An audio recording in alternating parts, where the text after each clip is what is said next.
শুরু করছি mad for you. লেখিকা তানিয়া খাতুন। পর্ব সংখ্যা 11। সতর্কবার্তা, যারা অতিরিক্ত রোম্যান্টিকতা পছন্দ করো না তারা চাইলে গল্পটি স্কিপ করতে পারো। রুহি দরজাটা ধীরে খুলে হোস্টেলের রুমে ঢুকতেই সিমরান দৌড়ে আসে। চোখে চিন্তার ছাপ, গলায় কাঁপুনি। রুহি, আহা, কি করছিস তুই? এই হাতটায় ব্যান্ডেজ কেন? কি হয়েছে? ওই ক্রিস কিছু করেছে, তাই না? রুহি থেমে যায়। কিছু না বলে ধীরে ধীরে বিছানার দিকে যায়। বসে পড়ে, চোখ নিচু। ঘরটা নিস্তব্ধ, শুধু জানালার বাইরে হালকা বাতাসের পর্দা দুলছে। সিমরান আবার বলে, বল না রে, কি হয়েছে? তোর মুখের চেহারাটাও কেমন ফ্যাকাশে। রুহি ধীরে ধীরে বলে, সিমরান, উনি সাধারণ মানুষ না রে, উনি একদম আলাদা। উনি সাধারণ কেউ না, উনি একজন সাইকো। সিমরানের চোখ বড় হয়ে যায়। সাইকো মানে? তুই শিওর? রুহি চুপ করে থাকে কয়েক সেকেন্ড, তারপর নিচু গলায় বলে, হ্যাঁ সিমরান, আমি আগে জানতাম না, কিন্তু এখন বুঝছি। আমি শুনেছি ওদের দুনিয়া আলাদা, খুব ভয়ঙ্কর। আমি এমন কারো সঙ্গে জড়িয়ে পড়ব ভাবতেই পারিনি।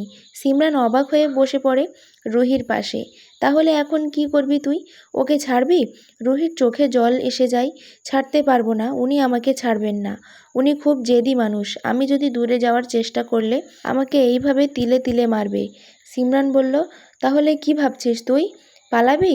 রুহি মাথা নাড়ে, ধীরে ধীরে বলে, আমি একটা নাটক করব। সিমরান একটু অবাক হয়ে বলে, নাটক? কিসের নাটক? রুহি জানালার দিকে তাকিয়ে ফিসফিস করে বলে, ভালোবাসার নাটক। আমি ওকে বুঝতে দেব না যে আমি দূরে যেতে চাইছি। আমি এমন সাজবো যেন ওর জন্যই বেঁচে আছি, যেন আমি ওর ভালোবাসায় পাগল। আর 1 মাস পর তো কলেজে ছুটি পড়বে, তখন আমি বাড়ি চলে যাব। যদি ওই 1 মাস আমাকে না খুঁজে পাই, তাহলে হয়তো ধীরে ধীরে আমাকে ভুলে যাবে। সিমরান হালকা হাসে, বাহরে, এটা তো একদম সিনেমার পুরো প্ল্যান। তোর মাথাটা বেশ। এই 1 মাস নাটক কর, তারপর উধাও হয়ে যা। রুহি হালকা মাথা নাড়ে, তার চোখে জল টলমল করে। নরম কণ্ঠে বলে, হ্যাঁ রে, কিন্তু ভয় করছে। আমি জানি না, উনি যদি জানতে পারে তাহলে কি করবে। তবুও আমার হাতে আর কোনো রাস্তা নেই। আল্লাহ, তুমি শুধু আমার পাশে থেকো।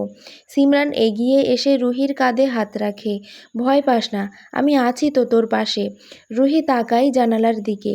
বাইরে রাতের অন্ধকার, হালকা চাঁদের আলো রুমের ভিতরে ঢুকছে। দুইজনে কিছু না বলে চুপচাপ বসে থাকে, একজন ভয় নিয়ে আর একজন বন্ধুত্ব নিয়ে। চাঁদের আলো এসে পড়ে রুহির মুখে।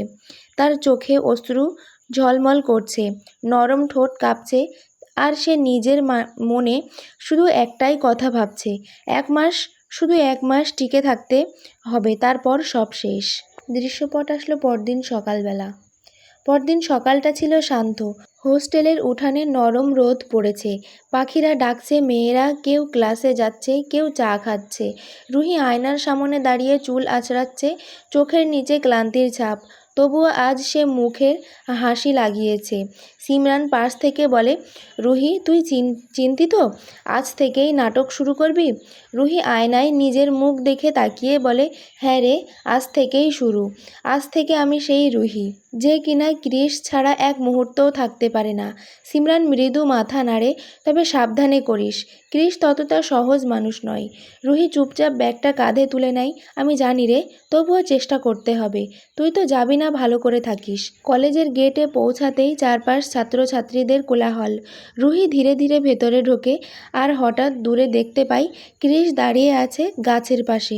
কালো শার্ট, সানগ্লাস, ঠোঁটে হালকা হাসি। ওর দৃষ্টি সরাসরি রুহির দিকে। রুহির বুক কেঁপে ওঠে, কিন্তু সে নিজেকে সামলায়। মুখে মিষ্টি হাসি এনে ধীরে ধীরে এগিয়ে যায় ওর দিকে। Good morning Chris. ক্রিস একটু অবাক হয়। গতকাল পর্যন্ত যে রুহি ওর দিকে তাকাতো না, আজ সে এমন হেসে কথা বলছে।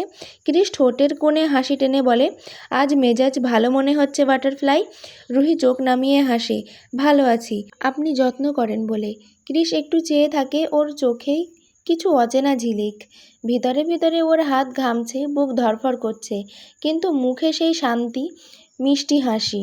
ক্রিস এগিয়ে এসে ওর গালে হালকা স্পর্শ করে বলে, এই হাসিটা রাখিস সবসময় বাটারফ্লাই।